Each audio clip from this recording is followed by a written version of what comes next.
Welcome to the Practicing Clinicians Exchange podcast on ASCO conference coverage. This podcast will highlight late-breaking and important new and promising data in the management of CLL and SLL. I am Amy Esposito, a nurse practitioner with Rocky Mountain Cancer Center in Aurora, Colorado. I'll be your moderator for today's episode. Joining us today is Dr. John Burke, a hematologist and medical oncologist at Rocky Mountain Cancer Center in Aurora, Colorado. This program is supported by an educational grant from Pharmacyclics, LLC, an AbbVie company, and Janssen Biotech, Inc., administered by Janssen Scientific Affairs, LLC. This program is provided by Practicing Clinicians Exchange for 0.5 ANCC and AAPA credits, with 0.5 credits applicable for pharmacology credits for nurse practitioners. To receive credit for this program, go to pce.is/CLL. The learning objectives for today's podcast are identifying recent practice-changing data in the management of SLL and CLL, and describe strategies for management and monitoring of patients with SLL or CLL based on the most current efficacy and safety evidence. All right, well, we're going to go ahead and jump in here. And my first question for you, Dr. Burke, is based on two phase 2 studies presented at the ASCO 2022 annual meeting, evaluated combinations including ibrutinib and venetoclax in CLL. Dr. Burke, can you please tell us a little bit about the CAPTIVATE study, which evaluated fixed duration ibrutinib and venetoclax in the CLL first-line setting? Yeah, thanks, Amy. So CAPTIVATE was a fairly complex study that treated two cohorts of patients with treatment-naïve CLL and with ibrutinib and venetoclax. So the two cohorts were first what they called a fixed duration cohort. And in that cohort, patients received 3 months of ibrutinib lead-in, followed by 1 year of the combination of both ibrutinib and venetoclax. And then treatment was stopped at 1 year, regardless of the results of MRD testing or their disease status at the end of the year. So that's why it was fixed duration. And then the second cohort was what they called an MRD guided cohort. And in that group, patients received the exact same ibrutinib and venetoclax combination for a year. But at the end of the year, they did an MRD testing. Actually, they did serial MRD testing, and they made decisions based on the results at the end of the year in order to guide subsequent decision making. And so patients who achieved what they called confirmed undetectable MRD, meaning confirmed by repeated testing, those folks were randomly assigned either to stop therapy or to continue ibrutinib until progression or intolerance. Those patients who did not achieve confirmed undetectable MRD were randomly assigned to either continue the doublet of ibrutinib plus venetoclax or to drop venetoclax and switch to just single agent ibrutinib. So there were two randomizations depending on the MRD results at the end. And so we've seen results from CAPTIVATE several times in the past at several meetings. And in fact, the results of the MRD-driven cohort were published in the Journal of Clinical Oncology in late 2021. And so what we saw at ASCO at this meeting was 1 additional year of follow-up in the fixed duration cohort. So patients were eligible for the study if they had treatment-naive CLL or SLL that required therapy, and they had to be 70 years of age or younger. So it was relatively a young patient population. Eventually, they enrolled 159 patients in this fixed duration cohort. They had a median age of 60 years. It was a relatively high risk population for a treatment-naive trial because 17% of them had deletion 17p or a TP53 mutation, which is probably a little higher than the general population, and 19% had a complex karyotype, and they're reporting at this report with a median follow-up of 25 months, or about 2 years after completion of both drugs. And what were the response rates, Dr. Burke, that were seen? Yeah, so the efficacy results they reported were an overall response rate of 96% and a complete response rate of 57%. And in the T53 aberrant subgroup, which was 27 patients, they had very similar results. Overall response rate was 97% and CR rate 56%. Thank you. And were these patients eligible for retreatment at the time of progression? Yes. So so again, everyone here got fixed duration therapy. So they all stopped treatment at 1 year, and so they've had 12 patients then go on to relapse and be retreated with single agent ibrutinib. Of those 12, 11 were evaluable for response, and 10 out of the 11 patients responded. So I think so. So far we can conclude that in these folks who take the doublet for a year and then stop therapy and have a progression event that requires them to go back on the single agent ibrutinib, that the likelihood of response is good. Of course, right now we don't know what the long-term results of the retreatment are, but we at least can tell our patients that they're likely to respond to single agent ibrutinib. And yeah, go ahead. Oh, yeah. I was just going to ask if you think this trial and this information has changed your practice at all and how you look at your patients. Yeah, I would say, right now I have not been using the ibrutinib venetoclax doublet for treatment-naïve CLL. It's not FDA approved to be given in this combination, but that might be changing soon. And I would guess that this doublet may be approved based on the results of the GLOW trial, which was a randomized trial comparing the same doublet with Obinutuzumab and Chlorambucil. In addition to GLOW, there is this data set, and there are some other data sets that tell us about this doublet of ibrutinib and venetoclax, including an MD Anderson series that's been published now a couple of times, another trial from the UK called Clarity.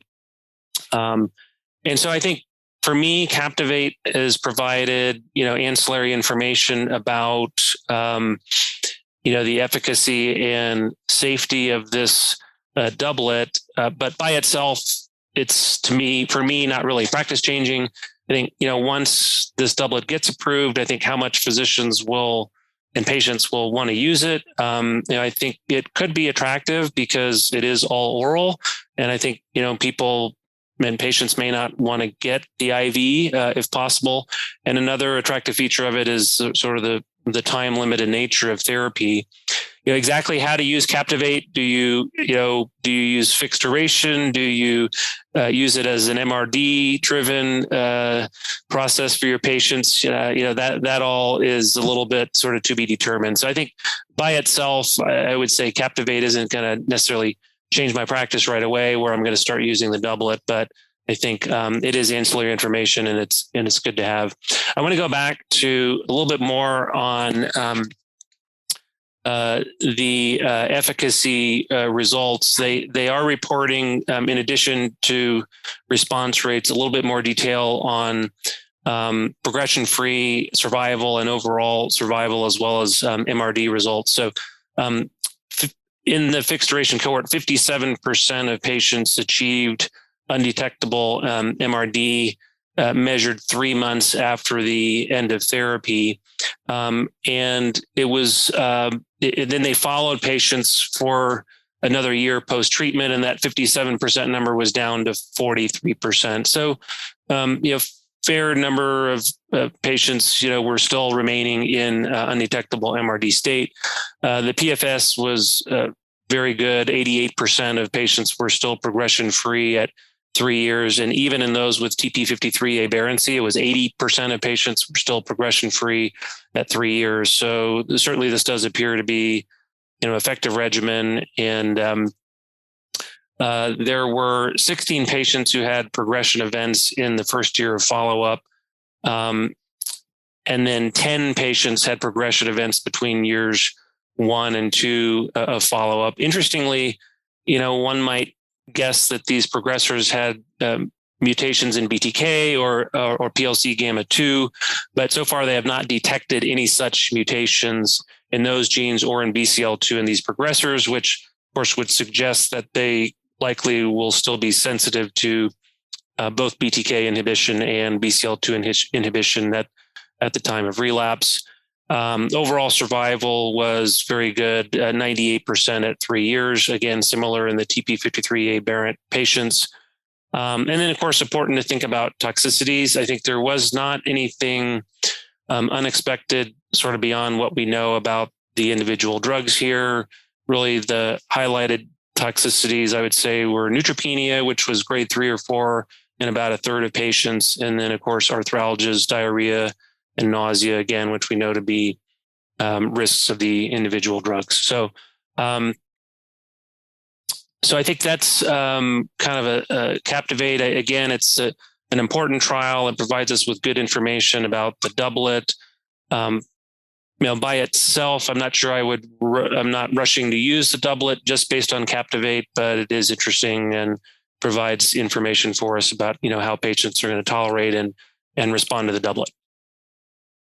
Thank you for that. And Dr. Burke, if we're using ibrutinib and venetoclax in the frontline setting together, how do you think this is going to affect later lines of therapy thereafter? Yeah, I think that's really a great question. I mean, one clue here is what I just said, which is that a couple of things. One, they are not detecting mutations in BTK or PLC gamma 2 so far. And so it may be that fixed duration therapy is not leading to the development of such mutations very quickly. And that means that patients may be sensitive to ibrutinib and venetoclax when they relapse. And that's indeed what we're seeing with the retreatment data. So I think, these patients also will not have received anti-CD20 antibodies. And so, presumably those would be quite effective for patients when they relapse in the future. So, it remains to be determined how long those remissions will last after retreatment. That's going to be a key thing to learn with additional follow-up long-term. How long do those retreated patients, stay in remission when they get ibrutinib or when they get venetoclax at retreatment? But so far, it looks like we'll still have plenty of options for them at relapse. Great, thank you. All right, well, moving on, I think we'll move on to results from a 4-year follow-up of a phase 2 study evaluating obinutuzumab, ibrutinib, and venetoclax in treatment-naive and relapsed refractory CLL patients. Can you comment on these long-term outcomes and tell us a little bit about the study as well? Yes. So this was a phase 2 trial evaluating the same doublet we just talked about plus obinutuzumab. So actually a triplet.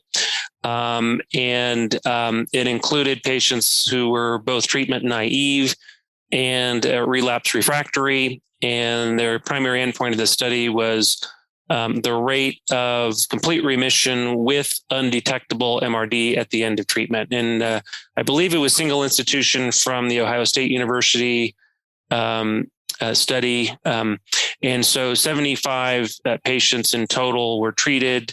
I think 50 were treatment naive and 25 were relapsed and refractory. They were not really heavily pretreated. Those who had relapsed had received a median of 1 prior line of therapy.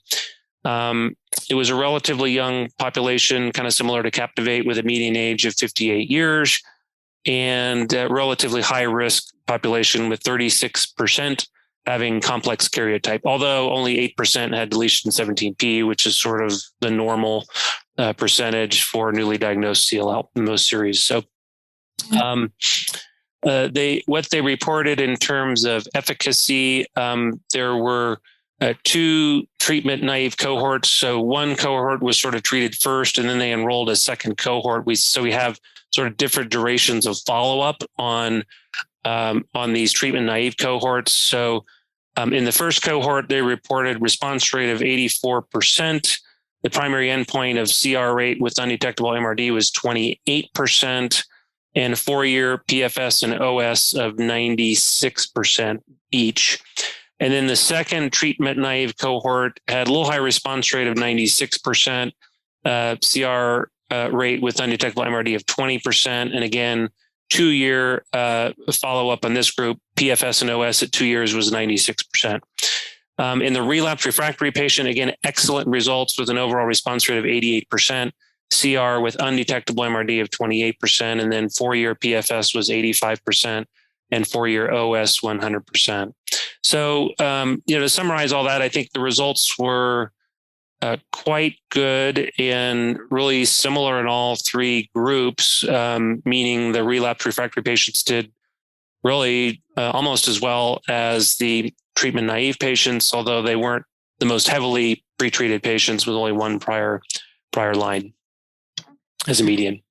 And looking at most common adverse effects, what was mostly seen with this combination?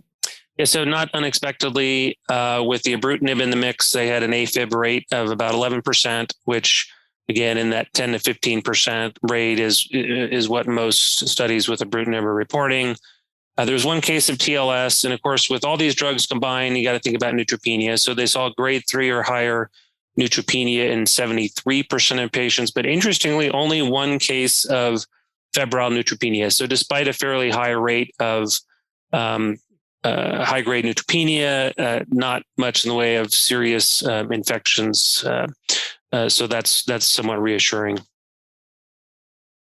And how has this study impacted your practice? Have you made any practice-changing considerations for your patients with this data? Yeah, it's a good question. I mean, I think same comment as before.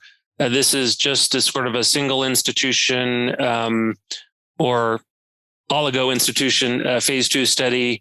It hasn't yet been, it's been compared in randomized trials, but we don't yet have the results of those trials available to know how this compares with, more conventional options using fewer drugs. So right now, my plan is not to use this triplet in my practice, but really to kind of watch and wait for the results of ongoing trials. I think this particular study will provide ancillary information when those trials read out.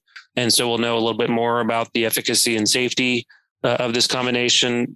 So I think the jury is still out on whether the triplet is necessary, whether it doesn't add as much benefit and add some toxicity and may not be worth it.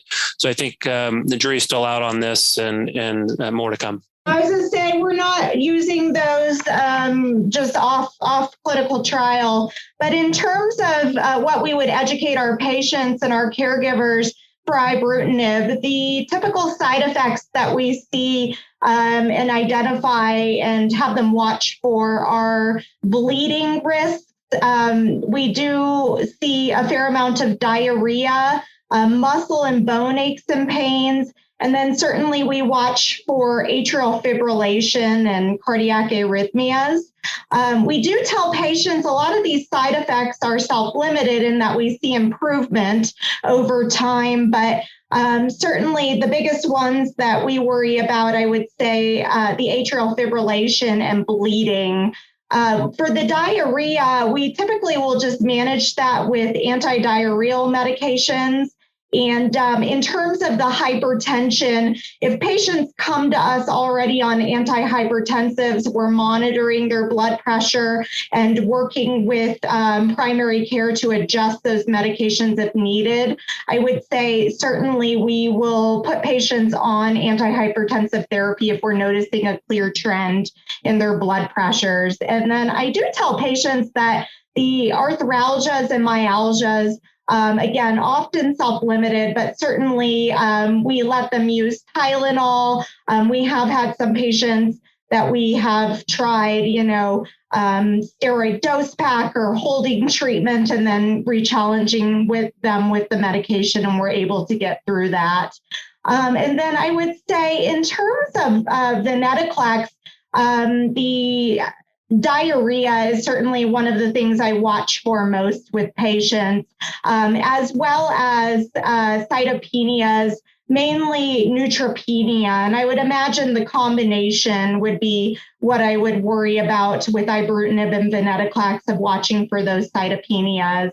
With the neutropenia with venetoclax, we certainly will hold treatment. If the neutrophil count drops below 1.0, we will actually hold their treatment for about a week and then recheck their counts. And if they've gone up into a safe range on the neutrophils, we will resume their therapy and resume at the same dose. And with recurrent episodes of the neutropenia, we actually will utilize growth factors to help kind of keep them on their treatment, and then to avoid dose reductions as well.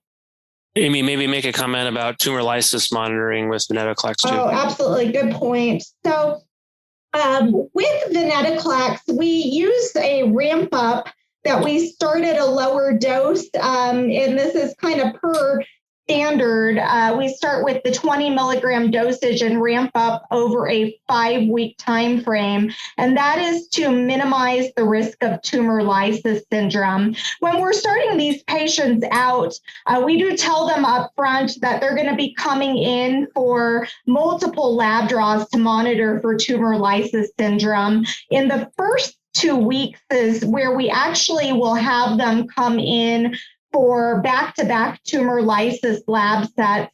We will have them take the medication, and then we'll check tumor lysis labs actually at an interval of 6 hours later, and then we'll check them 24 hours later. So essentially, the patients will check tumor lysis labs the day they take the dose, and then the following morning, 24 hours later. And we do that for the first 2 weeks that we're checking the back-to-back days, and then weekly thereafter, as long as everything's looking okay. And then we do risk stratify depending on their disease burden and their renal function and their age, low, moderate, or high risk. We are typically able to manage these patients outpatient. We do start them on allopurinol 48 hours prior, and we continue the allopurinol through the duration of the ramp up.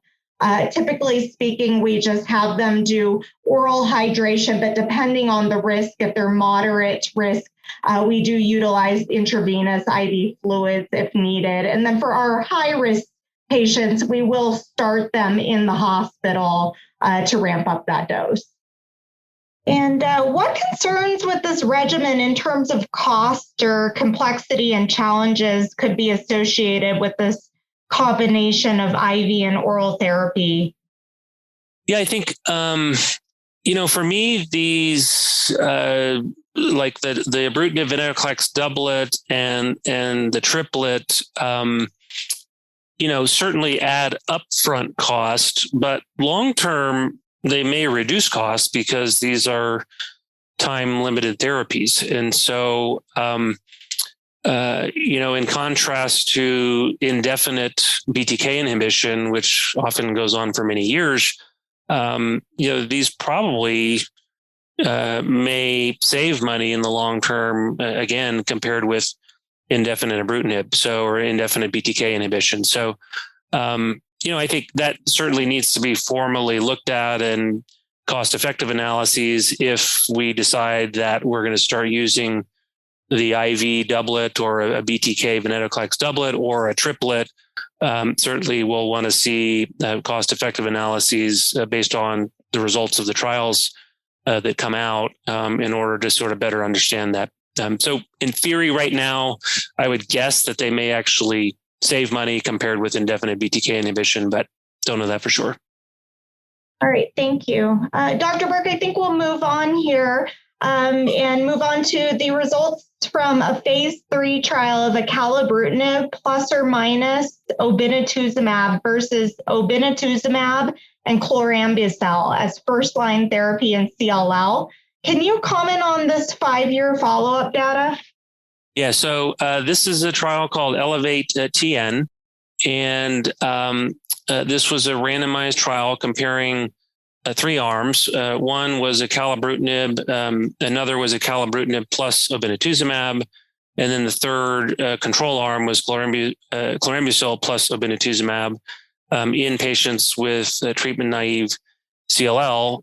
The main efficacy result was that the acalabrutinib-containing arms achieved better progression-free survival than obinutuzumab and chlorambucil. And that's not new information. We've known that for a long time. And so I don't really think too many people are using obin and chlorambucil anymore. But what sort of struck me about the efficacy results at this poster were two things. First is that the 5-year progression-free survival for the doublet of acalabrutinib and obinutuzumab keeps kind of getting better and better compared with acalabrutinib alone. So specifically at 5 years, the PFS was 84% with the doublet and 72% with acalabrutinib alone. So it's an absolute difference of 12%. Looking back at the 4-year results as published in Leukemia, the absolute difference at that time was 9%. And at the 2-year results published in Lancet, the absolute difference was 8%. So my point here is that the progression-free survival curves are getting wider and wider over time, and the progression-free survival with acalabrutinib, seems to be improving as compared with single-agent acalabrutinib. I think the other key finding that struck me was the overall survival difference. So specifically, now when comparing the acalabrutinib obin arm versus the control arm of obin and chlorambucil, this now has achieved a statistically significant overall survival benefit with a hazard ratio of 0.55 and a p-value of 0.0474. So, overall survival differences in CLL trials are rare. And I think when we see one, our ears perk up. I find that to be really interesting because, historically, looking back at the Alliance trial, we learned that adding rituximab to ibrutinib added zero benefit in terms of progression-free and overall survival. So I wouldn't have predicted necessarily that adding a CD20 antibody to Acala would achieve a benefit like what we're seeing here in Elevate-TN. So for me, this was a really interesting result. It drives home the point, I think, that not all CD20 antibodies are created equal. We've known that for a while in CLL, that obinutuzumab is a better CD20 antibody in CLL than rituximab, and this is really probably driving that point home. Oh, thank you for that. And in terms of anticipated side effects with this regimen, what was most commonly seen? And I guess looking at both during treatment and then long-term adverse effects, what do you tell your patients and caregivers to look for? I think one key point is that the acalabrutinib is a well-tolerated BTK inhibitor, and it does have typical BTK inhibitor side effects that I think everyone knows, including AFib, bleeding, arthralgias, diarrhea, and some cytopenias.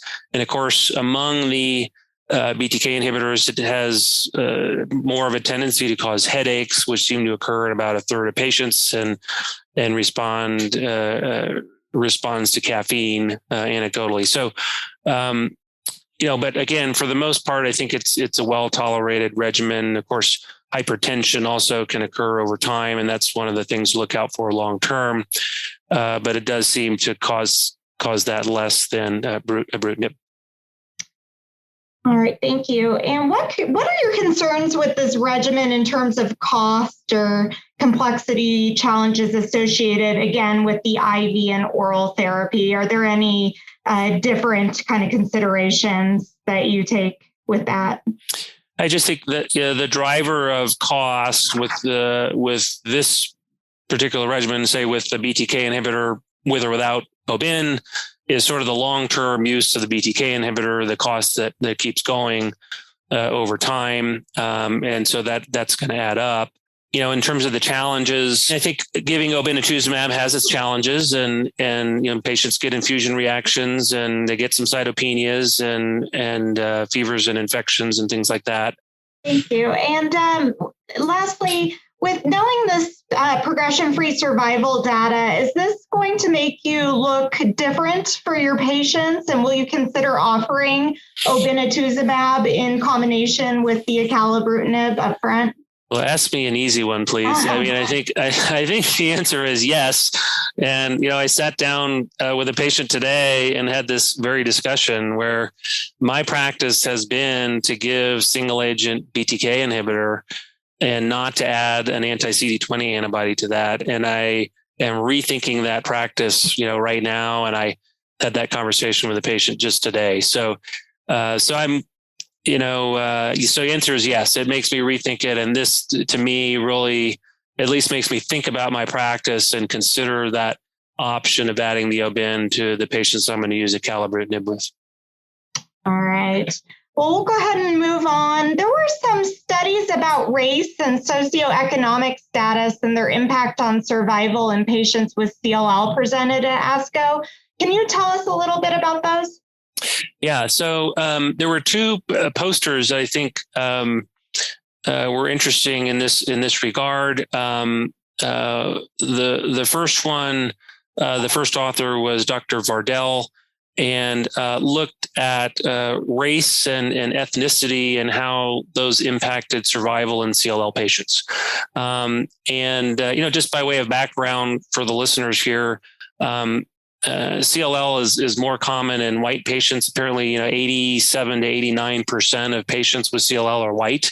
I didn't quite know myself it was that high until I was sort of studying these abstracts. So, and then there are some previous studies that have shown that non-white patients tend to have less favorable survival than white patients. And so these authors sort of set out to examine those disparities. And they looked at what's called a national cancer database for CLL and identified more than 111,000 patients with CLL diagnosed between the years 2004 and 2018.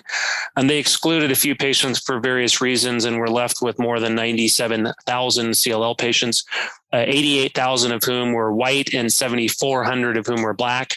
And they did look at other ethnicities as well. And they analyzed survival outcomes and also looked at that based on what era the patients were diagnosed in.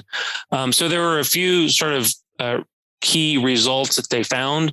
First is that the Blacks and other minorities were diagnosed at slightly younger ages than whites. The median age was 66 versus 70 years. That Blacks had higher comorbidity scores than whites on average. And the scoring system that they used included things like cardiovascular disease, dementia, pulmonary disease, renal disease, diabetes, and other things. So the Black patients had higher comorbidities, a larger number of comorbidities than whites. Black patients were more likely to be uninsured or Medicaid insured and more likely to reside in low income zip codes. And then they were more likely to receive treatment at diagnosis. So 36% of the Black patients received treatment at diagnosis, whereas only 24% of the white patients received treatment at diagnosis. That may be a substitute for stage. We don't have staging information here, but it may be that the Black patients were presenting at a more advanced stage and therefore needed therapy quicker. And the key finding was that the Blacks did indeed have lower overall survival with a median of 7 years in Blacks versus 9.1 years in whites. And this held true even after adjustment for age of the patients and for those comorbidity scores. And interestingly, Asians and other ethnicities actually had better survival than whites. So there were disparities in survival based on ethnicity. When looked at over time, these disparities tended to be getting a little bit less in the last 15 years. So it may be that we're starting to see some improvement in those disparities. So those are the main findings of the study. I think, one of the biggest limitations was the lack of staging information. We don't know the genetic profiles on these patients. We don't know really details on what treatments they received. We don't know disease-specific survival, just kind of overall survival. So patients may have been dying from other reasons different from their CLL, like their comorbid illnesses, lower insurance rates, lower socioeconomic status, et cetera. So I think, of course, the problem is very complex. And I think, moving forward, it would make sense to get a better understanding of why there are these disparities. Are there really these disparities in access? And to fix it, what can we do to fix these disparities in access, whether that's universal health care or just, other societal changes to improve how Blacks fare with their CLL diagnosis. The second study that looked at a similar question, first author was Dr. Katai, and they took a similar approach, but they looked at SEER data with kind of similar goals, and looked not only at race and ethnicity, but also at socioeconomic status. They looked at two databases for dates ranging between 2006 and 2018. There were more than 45,000 patients in each data set. Very similarly, about 90% of the patients with CLL were white, 7% were Black.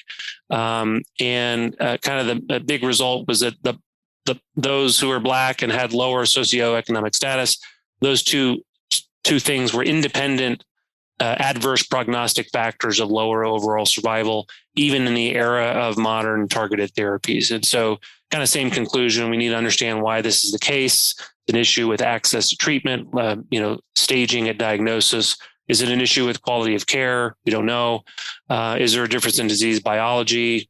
Not answered by these studies. So these studies raise a lot of questions, but they do highlight an issue of lower survival among Black patients. And I think it's probably incumbent upon all of us in the CLL research community and society as a whole, to try to figure out why this is the case and to try to correct it. All right. Thank you. Well, thank you so much for listening today. We hope you enjoyed this educational podcast. Please visit pce.is/CLL